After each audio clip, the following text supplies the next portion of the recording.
Hello everyone, this is Mariam Imam and you're watching वकील online only on RNN TV। नाजरीन, जब भी district courts की बात आती है बहुत से सवालात आते हैं हमारे जहन में। डिस्ट्रिक्ट कोर्ट्स हैं क्या, कौन कौन से केसेस आते हैं डिस्ट्रिक्ट कोर्ट्स में और अदलिया कौन सी आती है डिस्ट्रिक्ट कोर्ट्स में। आज हमारा यही टॉपिक है और आज हम इसी पर बात करेंगे। मेरे आज के मेहमान हैं एडवोकेट इब्राहिम मिन्हास। आइए इनको वेलकम करते हैं। अस्सलाम वालेकुम। वालेकुम अस्सलाम। कैसे हैं आप? अल्लाह का शुक्र, आप ठीक हैं? बिल्कुल ठीक। इब्राहिम, आप ये प्रोग्राम कर रहे हैं, कैसा एक्सपीरियंस जा रहा है? अब तक इट्स अ गुड एक्सपीरियंस। बल्कि मैं भी वही बात कर रहा था कि बैठे हुए थे हम कि शुक्र है काफ़ी लोगों का अच्छा इस पे रिस्पांस आ रहा है अच्छा रिस्पॉन्स। और यही मोटिवेशन है which is taking us forward. और मोटिवेशन भी आती है कि लोग जब वीडियो खोलते हैं, देखते हैं रोज़ एक नई वीडियो, रोज़ एक नया पैगाम, यस। तो अच्छा है। और इसी चीज़ के लिए मैं ज़रा आउट ऑफ सिटी था, तो आई जस्ट लैंडेड 10:30 पे मेरी फ़्लाइट लैंड हुई है। लैंड होते ही ओके। साथ एयरपोर्ट से सीधा डायरेक्ट मैं यहाँ पर आया हूँ कि शो करना है यस। और बस भाग रहे हैं और अच्छा जा रहा है, मोटिवेशन अच्छा है, जा रहा है, अच्छा रिस्पॉन्स आ एक्सीलेंट। रहा है। तो फिर सब रिस्पॉन्स कुछ भी छोड़ अच्छा के है, वेरी पता नाइस। था कि आज, हालांकि पहले हम कर लेते होते हैं शो, लेकिन आज ये है कि आज ही चलना है, तो दैट्स वाई। इब्राहिम, ये डिस्ट्रिक्ट कोर्ट्स हैं क्या बेसिकली? देखिए, ये आपका जो आज का टॉपिक है, ये मैं कहूँगा कि ये बहुत इन्फॉर्मेटिव, और जो आपने टॉपिक चूज़ किया है बहुत अच्छा टॉपिक है। उसकी रीज़न ये है कि एज स्टूडेंट ऑफ लॉ हमें तो आइडिया है कि व्हाट्स द राइट चैनल, और अब तक आई एम डेड श्योर आपको भी आइडिया हो गया होगा शो करके। बट ये कि जो लोग हैं उनको ये नहीं पता कि व्हाट्स द राइट चैनल। देखें ना, हमारे पास लोअर कोर्ट्स हैं, फिर जिसमें डिस्ट्रिक्ट कोर्ट्स आती हैं, ठीक है। फिर आला अदलिया है, हाई कोर्ट, सुप्रीम कोर्ट। तो इसमें यह कि लोगों को ये नहीं पता कि व्हाट्स द राइट चैनल। हम इसमें कोशिश करेंगे कि लोगों को ये बता सकें कि उनके लिए असल जगह कहाँ है। मैं बेसिकली ना इसको नाम दूंगा एक रीढ़ की हड्डी की तरह। रीढ़ की हड्डी। ठीक उसकी है। रीज़न ये है कि लोअर कोर्ट्स को मैं रीढ़ की हड्डी समझता हूँ। आपको कोई भी केस है, कोई भी चीज़ है, सबसे पहले काम बंदे ने कहाँ जाना है? लोअर कोर्ट्स में। हम डायरेक्ट ऊपर आला अदलिया में नहीं जा सकते।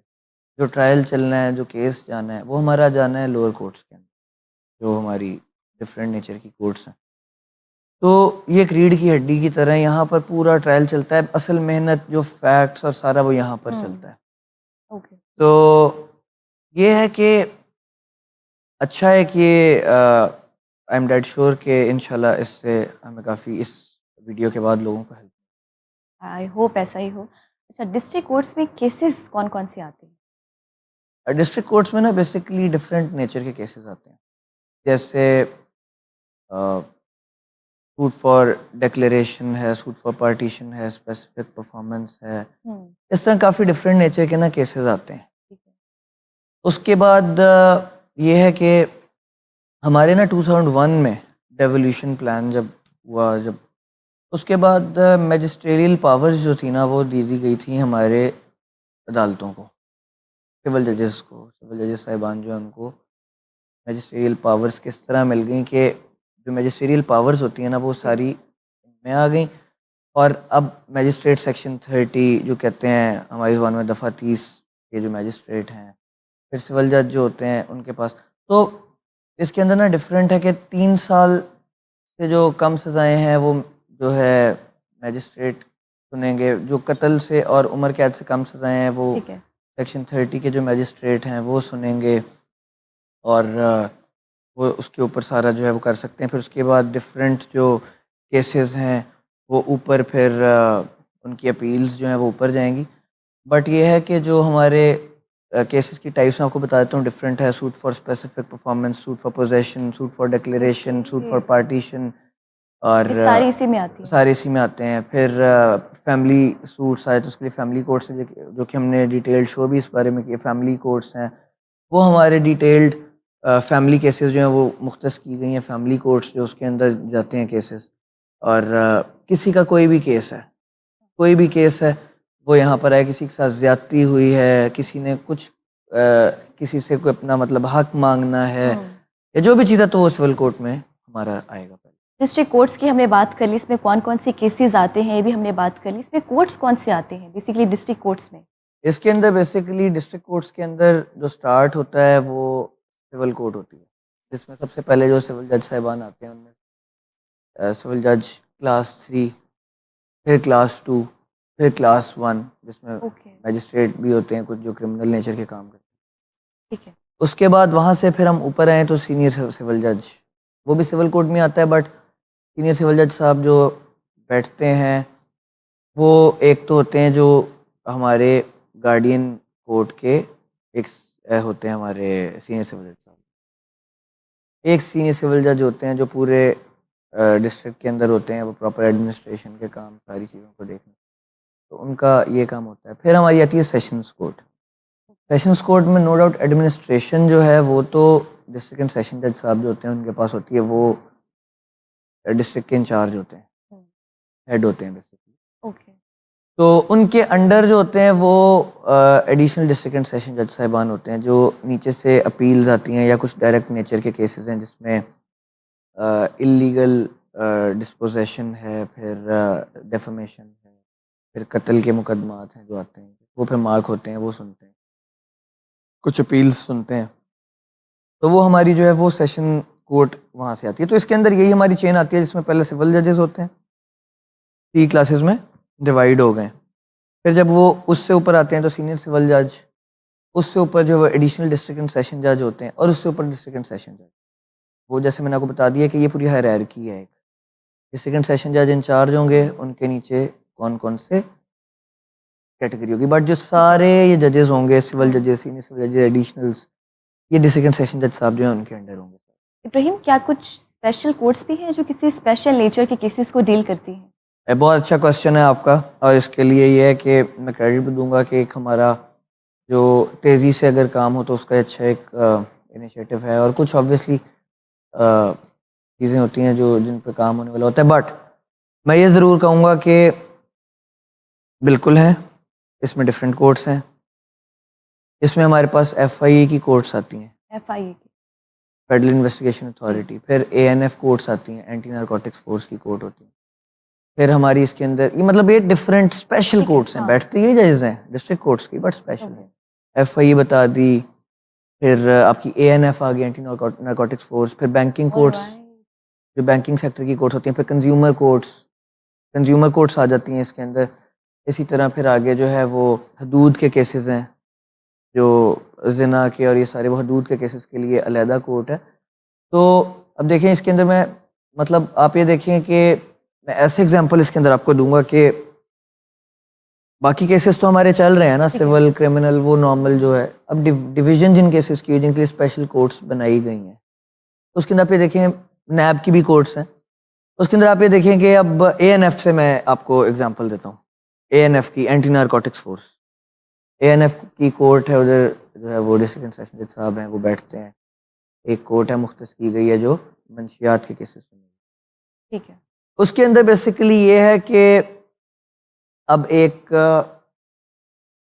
नाका लगाया हुआ है ANF ने, या एयरपोर्ट पे जब कोई पैसेंजर ट्रैवल कर रहा है तो बाज़ का आपको पता है कि एयरपोर्ट पे काफ़ी चीज़ें पकड़ी जाती हैं, जिसमें काफ़ी तरीके हैं। कुछ लोग जो है वो मंशियात ला रहे होते हैं बाहर से, जिसके अंदर वीड, कोकेन, हेरोइन, चर्स, ये चीज़ें वो जो है लेके आते हैं। इसके अंदर ना बेसिकली ये है कि वो लाने के तरीके डिफरेंट है ना। कुछ लोग जो है वो अब तो ये भी तरीका आ गया कि च्यू करके अंदर रख के ले आते हैं, बहुत वापस सारे, आके यस निकाल यस लेते हैं, यस फिर यस, कुछ लोग सामान में ले आते हैं। अब एयरपोर्ट पे या किसी पर्टिकुलर कोई नाका लगा है, वहाँ पर गाड़ी के अंदर जो है चीज़ें जा रही थी, तो ये चीज़ें पकड़ी जाती हैं, ठीक है। अब वो ANF ने अगर एंटी नारकोटिक्स फोर्स है, जो कि आपने अक्सर एयरपोर्ट पे देखा होगा, वो काफ़ी अच्छा एक फोर्स है, काम कर रही है। अब आप इसके अंदर ये देखें कि अगर वो पकड़े जाते हैं तो वो ये है कि उसके लिए स्पेशल कोर्ट है जो डिस्ट्रिक्ट एंड सेशन जज साहब बैठे हैं। अब वो पकड़ेगी ANF, लेकिन क्योंकि ANF की अपनी कोर्ट है तो उसका पूरा ट्रायल ANF कोर्ट में चलेगा, ANF कोर्ट उसका ट्रायल करेगी, ठीक है, उसके बाद सजा भी वही देगी, ठीक है। तो ANF कोर्ट का एक प्रॉपर आप देख रही हैं कि अगर एक डिफरेंट एक प्रॉपर चैनल है जहाँ पर वो आ रहे हैं, उन्होंने अगर कोई क्राइम उनके पास से कोई चीज़ बरामद हुई है, उनको पेश भी वो वहाँ करेंगे। अब आम अदलिया वो अपना काम कर रही है, सिविल कोर्ट है, सेशंस कोर्ट है, वो और केसेस देख रहे हैं। अगर वो भी देखें तो ओवरबर्डनड हो जाते हैं बहुत ज़्यादा ना, तो डिफरेंट सेक्शन बना दिए हमने, वो सेक्शन हमने इस तरह बना दिए कि एएनएफ है, आए यहाँ पर वो स्पेसिफिक उनका काम ही सिर्फ पर्टिकुलरली नारकोटिक्स के केसेस करना है। फिर एफआईए के जो केसेस हैं, एफआईए के अंदर जो भी इस तरह से हो रहा है वो एफआईए कोर्ट्स बनी हुई, वो एफआईए के केसेस को डील करेंगी। सर नैब के हैं वो नैब को करेंगी। कंज्यूमर कोर्ट्स हैं, एज कंज्यूमर मतलब अब आप हैं, आप कंज्यूमर ही है ना। लेट्स सपोज मैं आपको एग्जांपल देता हूँ, आपने सोलर अपने घर में लगवाया हुआ है, सोलर पैनल्स लगवाए हुए हैं, और वो जो सोलर पैनल्स हैं वो अ, जिस कंपनी से आपने लगवाए हैं उस कंपनी ने वारंटी दी है, और वो सही उन्होंने मतलब लगाने में कोई गलती कर दी है सोलर पैनल्स आपकी छत के ऊपर, और हवा की वजह से उनकी उनकी नेग्लिजेंट एक्ट या उनके नेग्लिजेंस की वजह से वो सोलर पैनल्स की प्लेट्स गिर जाती हैं, या उनमें कोई क्रैक आ जाता है, या वो चलनी बंद हो जाती हैं। इसके अंदर इस सिनेरियो में फिर आप ये देखें कि इस सिनेरियो के अंदर कंज्यूमर कोर्ट्स बनाई गई हैं, बजाय इसके आप जाएं आप अपनी सिविल कोर्ट के अंदर कोई आप सूट फॉर रिकवरी फाइल करें, या ये वो आपने उनको सू करना है, आप आराम से उनसे कंज्यूमर कोर्ट में जाके केस फाइल करें। उसके अंदर ऑब्वियसली कंज्यूमर कोर्ट्स के अपने एक्ट्स हैं, अपने लॉज हैं, उसके तहत आप जो है पहले लीगल नोटिस भेजते हैं, अगर उस पर नहीं वो रिस्पॉन्ड करते तो आपके पास एक राइट पाथ है, आप कंज्यूमर कोर्ट में जा सकते हैं। कंज्यूमर कोर्ट में जाके आप वहाँ पर केस फाइल करें, और आपको कंज्यूमर लॉज के मुताबिक जो उन्होंने गलती की उसके तहत, क्योंकि आप कंज्यूमर हैं, आपने सोलर पैनल्स लगवाए, आप कंज्यूमर हैं, तो आप वो जो है उसकी जो भी कंपनसेशन है वो कोर्ट जो है आपको अवॉर्ड करवाएगी। तो ये कंज्यूमर कोर्ट है। फिर मैंने आपको सारे सब बता दिया। फिर डिफरेंट औरतों खवातीन के केसेस हैं, रेप के केसेस हैं, जिना के केसेस हैं, जो वो उसके लिए स्पेशल कोर्ट्स बनाई गई हैं, जिसमें जीबीवी कोर्ट्स हैं, फिर जिसमें ये हदूद के केसेस सारे आते हैं। तो वो एक कोर्ट मुख्तस की गई है सेशंस कोर्ट के अंदर, जहाँ पे सिर्फ ये केसेस सुने जाएंगे औरतों के। तो देखिए ना, इससे फ़ायदा हमें ये मिल रहा है कि जो बाकी हमारे कत्ल के मंशियात के जो मतलब प्राइवेट जो और जो प्राइवेट कह रहा हूँ मतलब और नेचर के जो केसेस हैं, और जो ये सिविल नेचर के केसेस हैं, क्रिमिनल नेचर जो भी केसेस हैं, क्योंकि हमने एक अलहदा एक पूरा एक विंग बना दिया है एक तरह का, तो हमारे सारे केसेस जो हैं वो स्ट्रीमलाइन होके उन तरफ जाए उसकी तरफ जाएंगे जो हमारे उस नोयत के केसेस हैं। पर्टिकुलर स्पेशल कोर्ट्स जो हमने उनको नाम दे दिया, स्पेशल कोर्ट है, स्पेशल मर्डर कोर्ट है, तो उसमें मर्डर के केसेस सिर्फ सुने जाएंगे। स्पेशल नारकोटिक्स की कोर्ट है, तो उसमें सिर्फ नारकोटिक्स के केस सुने जाएंगे। तो जब हम वर्कलोड ज़्यादा कर देंगे ना, फिर चीज़ों के डिसीजंस और चीज़ों के अंदर जो है ना वो ताख़ीर आएगी, डिले आएगा। जब हम चीज़ों को स्ट्रीमलाइन करके कि ये काम है ये इस कोर्ट ने करना है, ये काम है इस कोर्ट ने करना है, जब उनको पता होगा कि ये काम है, ओवर बर्डन नहीं है, तो फिर वो काम उनके लिए करना आसान है। इब्राहिम, मुझे ये बताएं, लोअर कोर्ट्स में कितने फ़ीसद लोग हैं जो रुजू करते हैं अदलिया में आने से पहले? बेसिकली इसके अंदर ये होता है कि पहले सबको आना पड़ता है, डायरेक्ट नहीं है ऐसे, मतलब मैं आपको कहूँ कि डायरेक्ट चला जाए, नहीं, पहले आना पड़ता है। कैसे? अब नेचर डिफाइन कर दी गई है कि आपको फॉर एग्जांपल अब आप हैं, आपका किसी के साथ कोई लेन देन का मामला है, पैसे दिए हुए हैं, ठीक है। और वो आपने रिकवरी करनी है, तो आप सिविल कोर्ट में जाएंगे, आप जाके सूट फॉर रिकवरी फाइल करेंगी, जो उसका एक पर्टिकुलर तरीका है वो आप फाइल करेंगी, नोटिस होंगे, दूसरी पार्टी आएगी और आपका जो है वो स्टार्ट कर दिया जाएगा काम। उसकी अपील सेशंस कोर्ट में जाएगी और फिर हाई कोर्ट। उसके बाद ठीक है, हाई हाँ। कोर्ट। अब डायरेक्ट जाने का भी है कि अगर लेट्स सपोज आपका कोई केस है 5 करोड़ तक अगर आपका के दावा है ना, तो वो तो आप उसकी अपील आप कर सकते हैं। स्पेसिफिक परफॉर्मेंस की बात कर रहा हूँ मैं, कि अगर 5 करोड़ तक का दावा है तो वो आप उसकी अपील आप सेशंस कोर्ट में फाइल करेंगे। बट अगर हमारा दावा है कोई मतलब लेट्स से 12 करोड़ 15 करोड़ का, ठीक है। तो वो फिर हम लोग जो है वो डायरेक्ट हाई कोर्ट में जा सकता है। तो ये एक हायरार्की इस चीज़ की आ गई तो बात, लेकिन उसमें भी सिचुएशन ये है कि सबसे पहले तो आपको नीचे सिविल कोर्ट में आना पड़ेगा, डिस्ट्रिक्ट कोर्ट में आना पड़ेगा, चाहे कोई अमीर है चाहे कोई गरीब है। इसमें ये नहीं है कि अमीर है तो यहाँ गरीब है, तो यहाँ पैसे ज़्यादा हैं तो ये वहाँ केस कर सकता है, गरीब है कि पैसे कम है तो यहाँ केस कर सकता है, ऐसा कोई सिस्टम नहीं है। जिस मर्जी नेचर का बंदा है, चाहे कोई जो मर्जी उस बंदे का काम है, जिस मर्जी नोयत का केस है, वो पहले नीचे आएगा, तो डिस्ट्रिक्ट कोर्ट में आना पड़ेगा। डिस्ट्रिक्ट कोर्ट्स को बेसिकली कोर्ट्स ऑफ फैक्ट कहा जाता है। यहाँ पर पूरा primary evidence, secondary evidence, documentary evidence, हर चीज़ डिस्ट्रिक्ट कोर्ट में होती है। फिर आला अदलिया को कोर्ट ऑफ लॉ कहा जाता है। मतलब ठीक है। डिस्ट्रिक्ट कोर्ट्स जो हैं, जैसे मैंने बताया रीढ़ की हड्डी हैं, तो इनको कहा जाता है कोर्ट ऑफ फैक्ट्स, और जो ऊपर है वो कोर्ट ऑफ लॉ। तो मेन जो है ट्रायल यहीं पे ही होना है। और ठीक है। जो एक दफ़ा हकाइक जो है उनके ऊपर एक बंदे का डिमीनियर पता चल जाता है कि इस बंदे का डिमीनियर क्या है, असल हकाइक केस के क्या है, वो सारी चीज़ें जो है वो आपको नीचे पता चलती हैं। तो रुजू सबको कोई परसेंटेज नहीं है, ठीक है। हर बंदे को नीचे आके पहले रुजू करना पड़ेगा, उसके बाद वो ऊपर अपील में जा सकता है। अगर उसकी मर्जी का आ गया है, फैसला सेटिस्फाइड है, वेल एंड गुड, नहीं तो अपील सबका राइट है, ठीक कोई है। भी अपील कर सकता है। मुझे ये बताएं, आप क्या समझते हैं लोअर कोर्ट्स में ज़्यादातर किन मसाइल का सामना करना पड़ता है? देखिए, वैसे तो हमारी जो अदलियाएँ अच्छा काम कर रही हैं। जो हमारा एक आपको मैं कहूँ प्रोसीजर है, अच्छा प्रोसीजर जी। चल रहा है। बट इसके अंदर मतलब अगर मैं एज़ एक वैसे एक बात करूँ तो मुझे ये लगता है कि कोर्ट्स के अंदर ना हमें अभी भी हमारा ना ओवरबर्डन्ड चल रहा है काम। क्योंकि हमारा रोज़ का काम है, हम कोर्ट्स में जाते हैं और पेश होते हैं कोर्ट्स में जाके। तो ओवरबर्डन्ड हैं चीज़ें बहुत ज़्यादा। अब हुँ।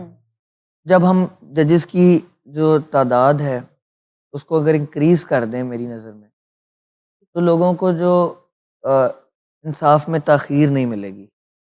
इंसाफ वैसे भी जल्दी होता है, ऐसे नहीं है कि बात है, कोशिश की जाती है जल्दी करने की, but obviously everyone is a human being, सब इंसान होते हैं।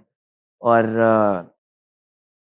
अब जब आपकी कोर्ट में एक दिन में आप डिस्ट्रिक्ट कोर्ट में जाएँ, तो लाहौर के अंदर अगर मैं बात करूँ पर्टिकुलरली, तो एक-एक दिन में एक और बहुत कोर्ट्स हैं अभी भी। ठीक है। बट एक-एक कोर्ट में आप पेशी लिस्ट देखें तो इट्स अराउंड 150, 200, ये मतलब एक जो हुँ। नॉर्मल अगर रेशियो देखें तो 100 प्लस होते हैं। लेकिन ना एक दिन में एक जज साहब जो हैं उन्होंने 100 केसेस सुनने हैं। तो वो ऑब्वियसली फिर इंसाफ में ऑटोमेटिकली ताख़ीर आएगी। अब जब डेफ़िनिटली। जब तादाद बढ़ जाएगी और हुँ। लोगों को इस मतलब जब पता लगेगा कि हमें इंसाफ में ताख़ीर नहीं मिल रही, वो क्या रीज़न, वो किस तरह पॉसिबल है अगर अगर हम तादाद थोड़ी इंक्रीज़ कर दें जज साहिबान की, जिसके अंदर हम बड़ा अ, अच्छी रेशियो में काम जो है वो उनको असाइन्ड हो, ठीक है। ताकि उनके लिए करना भी आसान हो, हुँ। वो ईज़ी होके कर सकें। अब एक कोर्ट में रोज़ का 150 केस लगा हुआ है, तो कितने फैसले हम और हर हाँ। केस जो है वो ज़रूरी है, हर केस के अंदर फैक्ट्स को मद्देनज़र रखना है, हर केस के अंदर जो है एविडेंस को मद्देनज़र रखना है, हर केस के अंदर जो है वो जिरा प्रॉपर तरीके से देखनी है, फिर हर केस को पढ़ के अच्छे तरीके से, क्योंकि किसी की ज़िंदगी का है, किसी के हक की बात है, हक तलफ़ी ना हो। एक-एक चीज़ को बड़ी मतलब अदालतों में मैं आपको बताऊँ, हमारा तो काम है, अदालतों में एक-एक चीज़ को बड़ा डीपली देख के फैसला किया जाता है। मतलब नॉर्मल तो है ना कि बस ठीक है करके शुड फैसला बी। कर दिया। बड़ा डीपली हुँ। और बड़ा गौर से एक-एक चीज़ को मॉनिटर किया जाता है, मॉनिटर करके फिर उसका फैसला किया जाता है। जल्दबाज़ी करके फैसला नहीं किया जाता। उसको मॉनिटर किया जाता है, देखा जाता है, फिर हकाइक पे जो उस पे पॉज़िटिविटी के ऊपर मबनी जो भी फैसला होता है वो जज साहब जो हैं वो सुनाते हैं। ओके। हुँ। तो ये है कि थोड़ी तादाद इंक्रीज़ कर दें तो बेहतर है।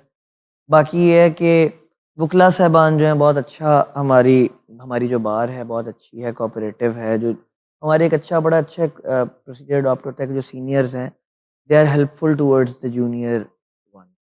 जो नए स्टूडेंट ऑफ लॉ होते हैं उनकी तरफ वो बका बहुत हेल्पफुल साबित होते हैं। ठीक है। उनको सिखाते हैं, इसीलिए तो हमारी देखें ना अच्छी बार निकलती है और मेहनती हैं। ऑब्वियसली अब जो यंग हैं हुँ। उनको बाज़ औक़ात नहीं समझ में आती है, तो जो यंग बाज़ औक़ात कोई लॉयर होते हैं, यंग में बाज़ औक़ात बहुत ज़्यादा मोटिवेशन भी होती है, जो यूथ के यंग लॉयर्स निकलते हैं, नए-नए पास आउट होते हैं, जो यूनिवर्सिटीज़ से लाइसेंस मिलता है, वो बहुत मेहनत भी करते हैं।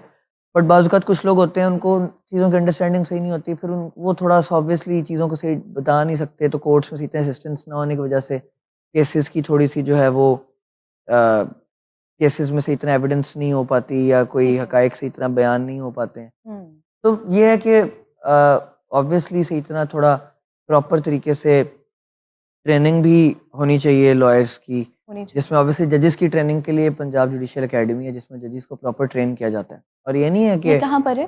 पंजाब जुडिशियल एकेडमी, ये हाई कोर्ट के ओके। सामने है, लाहौर के ओके। अंदर है। वहाँ पर प्रॉपर तरीके से ट्रेन किया जाता है जजेस को। और ऐसे नहीं है कि सिर्फ नए जजेस आए हैं उनकी ट्रेनिंग करके, नहीं, एट एवरी हर कुछ अरसे बाद जजेस की ट्रेनिंग होती है।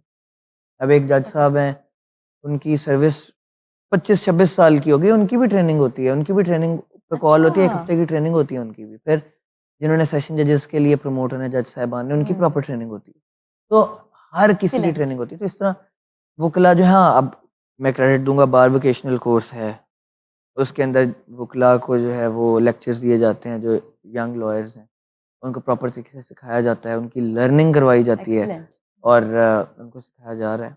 बट ये थोड़ी बहुत चीज़ें हैं जिसके अंदर अगर काम हो तो अच्छा है, बाकी ओवरऑल अच्छा सब कुछ हमारा चल रहा है और इंसाफ की फरहमी अच्छी चल रही है, आसान है। सिर्फ थोड़ी सी जाहिर सी बात है, ताख़ीर जो मैंने आपको वजूहात बताई हैं उन्हीं की वजह से आती है।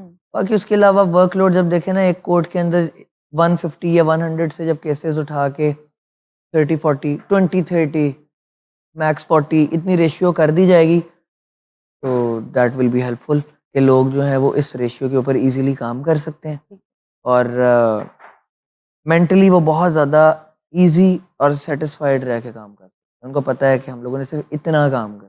जब बल्क में काम होगा, बहुत ज़्यादा काम होगा, डेफिनेटली। तो वो बहुत ज़्यादा जब उनके ऊपर चीज़ें की जाएंगी तो वो फिर थोड़ा सा ज़रा होगा, फिर भी फैसले हो जाते हैं कि फैसला रुकता नहीं है, फैसला तो हो जाता है और थोड़ी ताख़ीर आ जाती है, थोड़ी डिले आ जाती है और फिर लोगों को लगता है कि इंसाफ की फरहमी हमें नहीं मिल रही, जो कि उनको मतलब उनको बंदे की बात तो नहीं पता बिल्कुल। कि अब कितने ज़्यादा केसेस हैं, कितनी ज़्यादा चीज़ें हैं ठीक है। जिसके ऊपर जो है वो चल रही अच्छा। सारा अच्छा, मुझे ये दारोमदार है। बताएं, इन केसेस को हल किस तरह से किया जाता है? इनका सॉल्यूशन क्या है? इनको ऑब्वियसली जैसे मैंने बताया कि कोर्ट ऑफ फैक्ट जो है वो लोअर कोर्ट्स को कहते हैं। तो प्रॉपर यहाँ पर पहले फैक्ट्स बताए जाते हैं, हकीकत पे मबनी जो है वो सारी चीज़ें बताई जाती हैं, जिरा होती है, एविडेंस होती है, प्राइमरी एविडेंस होती है, डॉक्यूमेंट्री एविडेंस होती है, सेकेंडरी एविडेंस होती है। ये मैंने पिछले भी जो शोज़ हैं उसके अंदर भी मैं बता चुका हूँ कि हर तरह की एविडेंस होती है, ट्रायल चलता है पूरा ओके। और वो प्रॉपर लिखा जाता है। ठीक है। फिर प्रॉपर जो लिखी हुई चीज़ें होती हैं उसको ऊपर देख के जो हमारे जो अदलिया के अंदर जो जज साहिबान हैं, जो उनको बेहतर लगता है वो फिर फैसला देते हैं उसके ऊपर और इंसाफ को करने की कोशिश की जाती है कि इंसाफ मिले लोगों को। बट ये है कि इसके अंदर एक प्रोसीजर जो है वो एक यही पेट प्रोसीजर होता है जिसको अडॉप्ट किया जाता है हर केस का। फिर इसके अंदर ये है ना कि सिविल कोर्ट्स के अंदर जो है वो सर्टन लिमिट के केसेस आते हैं, जिस तरह मैंने आपको टाइप्स बताई। बट ये है कि जो ऊपर डिस्ट्रिक्ट कोर्ट्स पर जिसमें जो सेशंस कोर्ट आती है उसके अंदर फिर देखें डायरेक्ट केसेस भी कुछ आ सकते हैं, जैसे कि? जैसे कि आपका डेफमेशन का केस आ गया, डिफेम। अब जिस पे हमने लास्ट बिल्कुल, जो हमने बात इस पे डिस्कस किया था, इस टॉपिक पे भी हमने काफ़ी डिटेल सोशल में बात मीडिया के की ऊपर थी। जो शो किया जी। उसके ऊपर हम ये बता चुके हैं कि डेफमेशन है जी। वो डायरेक्ट आप फाइल ही फाइल। करते हैं ऊपर सेशंस कोर्ट में सिविल का। भाई जो क्रिमिनल का है उसमें बस ये होता है कि मजिस्ट्रेट जो पर्टिकुलर थाने के होते हैं उनके पास आप प्राइवेट कंप्लेंट देते हैं, वो भी कॉग्निजेंस लेके ऊपर भेज देते हैं। बट ये है कि वो उसकी अब ये है। फिर कत्ल के मुकदमात हैं, डायरेक्ट सेशंस कोर्ट ही सुनेगी, सेशंस कोर्ट का ट्राइबल है वो नीचे नहीं सुनेगी। फिर उसके अलावा ऑब्वियसली बाकी वो सिर्फ अपील सुनेगी, बट ये है कि डेफामेशन हो गया वो ऊपर सेशंस कोर्ट डायरेक्ट सुनेगी, कत्ल के मुकदमात डायरेक्ट ऊपर सुनेगी। फिर इसके अंदर आपके जो है वो मंशियात के केसेस हैं डायरेक्ट सेशंस कोर्ट सुनेगी। फिर आपके हदूद के केसेस हैं वो डायरेक्ट सेशंस कोर्ट सुनेगी। तो ये इसके ठीक है। अंदर सारी डिफाइन। अच्छा, आपने पहले मेंशन किया था डिस्ट्रिक्ट कोर्ट्स को हम रीढ़ की हड्डी भी कहते हैं, इसकी क्या वजह है? ये मैंने अभी पहले बताया, मैं फिर बता देता हूँ। इसकी रीज़न ये है कि क्योंकि कोर्ट ऑफ फैक्ट कहा जाता है लोअर कोर्ट को, जहाँ पे सारे फैक्ट्स बयान किए जाते हैं। तो जहाँ पर सारे फैक्ट्स बयान किए, जहाँ असल ट्रायल ही सारा लोअर कोर्ट में चल रहा है, बेस बननी है। एक जो मोल्ड है वो यहाँ से तैयार होना है, एक बेस तो लोअर कोर्ट की बनेगी, बेस तो यहाँ से बननी है हमारी। वो ऑब्वियसली ऊपर फिर जो है अपील के अंदर फैक्ट्स और सारे हकाइक तो यही रहेंगे ना। ऑब्वियसली उसके अंदर अपील होगी, अपील करके ऑब्वियसली, लेकिन जो हमारी एक दफ़ा एविडेंस लिखी जाएगी, जो हमारी रिटन में सारी डॉक्यूमेंटेड चीज़ें होंगी, वो तो यही रहेंगी। तो जो बेस बननी है वो लोअर कोर्ट में, डिस्ट्रिक्ट कोर्ट में ही बननी है, ज़िलाई अदालतों में ही बननी है। इसके बाद ऊपर जो है वो फैक्ट होगा सारा, जो सारी बेस यहाँ होगी, जो ऊपर जाएगा वो सिर्फ अपील है। तो जो आला अदलिया है वहाँ पर कोर्ट, क्योंकि उसको कोर्ट ऑफ लॉ कहा जाता है, वहाँ पे अपील सुनी जाती हैं। वहाँ पर ये कि आप जाते हैं, आप मुद्दा बयान करते हैं, सारा डॉक्यूमेंटेड चीज़ें होती हैं, आपकी बहस सुन के उसको फैसला कर दिया जाता है। बट जो प्रॉपर 6-8 महीने साल का जो प्रॉपर ट्रायल होता है वो नीचे होता है। ठीक है, इसलिए इसको जो है वो रीढ़ की हड्डी कहा जाता है। ठीक है। प्रोग्राम की क्लोजिंग की तरफ हम जा रहे हैं, आखिर में आप कुछ कहना चाहते हैं? इसके अंदर मैं ये लास्ट में मेंशन ज़रूर करूँगा कि लास्ट टाइम जैसे मेरे को एसोसिएट हैं, वो भी उनकी एक इमरजेंसी हो गई थी, इसलिए वो आज नहीं पहुँच सके। जैसे उन्होंने भी ये कहा था कि हम जो आज का बेसिकली प्रोग्राम था, जो हम आगे अब इसको रीशेड्यूल करेंगे इंशाल्लाह कमिंग नेक्स्ट वीक के अंदर, आज साइबर क्राइम का हमारा प्रोग्राम होगा इंशाल्लाह। तो वो क्योंकि हमने मिल के करना है, प्रॉपर एक टॉपिक है हमारी, मिल के उसके ऊपर जो है पूरी हम रिसर्च के ऊपर जो बातें होंगी इंशाल्लाह वो लोगों तक पहुंचाएंगे सबके आगे, जो इंशाल्लाह लोगों को पसंद भी आएंगे। और लोगों को साइबर क्राइम, जो कि आजकल आपको पता है साइबर के अंदर कितने लोगों को इश्यूज फेस करने पड़ रहे हैं। ये एक अलग डिबेट है और इस पे बात साइबर करना वर्ल्ड बहुत के अंदर ज़रूरी है। तो वो फिर ऑब्वियसली वो भी पार्टिसिपेट करेंगे इसके अंदर। तो इंशाल्लाह वो इस वीक आना था, बट हम इंशाल्लाह इस चीज़ को कमिंग वीक में लेके आएंगे लोगों तक, नेक्स्ट मंडे को इंशाल्लाह। तो ये भी एक जो था, लोगों को ऑब्वियसली एक राइट चैनल बताना था, तो इस दफ़ा इसलिए हमने इस चीज़ को मद्देनजर रखते हुए तो ये शो किया। Ibrahim, thank you so much for your time. It was an absolute pleasure to have you. Nazreen, keep watching us. Stay tuned. Till then, take care. Allah Hafiz.